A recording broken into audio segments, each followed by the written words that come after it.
Dikarenakan di Bandung mau memasuki musim hujan, sekarang masih kami mau jajanan seharian serba yang berkuah-kuah tapi pedas atuh ya. Ceritanya mah lagi jalan-jalan ke Cihamplas waktu itu ya teh habis gajian, tapi kami teh lapar beteng teh kukurubukan ya udah we langsung keinget teh ke sini ke Presuki. Yang pertama, kayak mah selalu pesan si Presuki premium tom yumnya karena benar-benar barudak isiannya banyak, premium, terus si ikannya teh olahannya teh bener-bener asli pisan. Pas dimakan teh euleuh, si piskeknya teh bener-bener kerasa pisan ikannya teh, tapi ikannya teh bukan yang kaleng-kaleng gitu, jadi bener-bener wah fresh banget, enak pokoknya mah. Tipe kuahnya teh yang bener-bener tipikal asam segar tapi asamnya teh nggak terlalu strong, pokoknya mah bener-bener cocok pisan buat para penyuka pedas, ini mah pasti pada suka. Yang kedua, ini mah Presuki premium kolagen, wah ini mah kuahnya bener-bener juara dunia pisan, bener-bener timpeuna teh comforting loh, karena mah cek orang Sunda mah. Si isiannya juga banyak, ini mah buat sharing berdua juga cocok deh, isiannya banyak, ada 7 macam dari mulai siomay, batagor, pangsit, fish roll, salmon ball sampai piskek juga ada. Apalagi si batagor nama wow, iya benar-benar ukurannya jumbo pisan barudak, pokoknya masih tahu nate premium, terus si batagornya juga bener-bener ngerekas. Berikut karena sekali mah orang Sunda jadi kudu disangwan segala anak ya, wah atuh iya mah disangwan jadi tambah ngeunah barudak, bener-bener enak pisan, wareg nate bener-bener maksimal. Gegerlian sina tawaduk ha.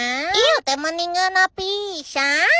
Urusan tenggorokannya tinggal disebor aja make jasmine tea. Wow, bener-bener seger banget, barudak bener-bener premium si jasmine tea-nya juga. Tempatnya juga bener-bener enak kan, ada di lantai 2, terus mereka juga udah bersertifikasi halal. Yuk atuh orang didatengin, nama tepatnya teh Presuki.